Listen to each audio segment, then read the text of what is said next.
Sir sir আমি ইচ্ছে করে। এত রাগ তোর আমার উপর?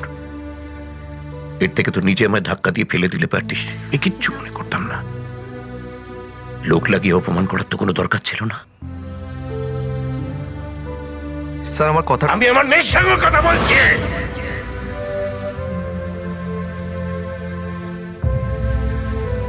ভালোবাসা, এটাকে তুই ভালোবাসা বলিস? ভালোবাসা কখনো একটা মেয়েকে তার বাবার কাছ থেকে দূরে সরিয়ে নিয়ে যায়?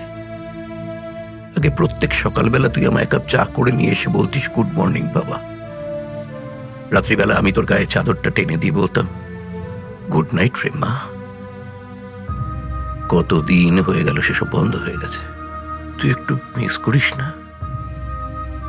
একজন বাবার তার মেয়ের জন্য একটা ভালো পাত্র খুঁজে দেওয়া, একটা ভালো ছেলের সাথে তার বিয়ে দিতে যাওয়াটা কি অন্যায়? তুই বলে। তুই তো শুধু আমাকে নয়, এই পৃথিবীর সব বাবাকে কাঠগড়া এনে দাঁড় করিয়েছিস।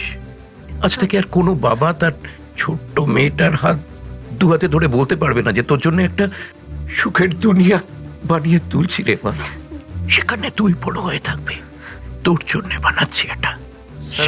এটা আমার আর আমার ব্যক্তিগত ব্যাপার, বোঝা গেছে? এর মধ্যে কোনো বাইরের লোকের কথা বলা আমি পছন্দ করি না।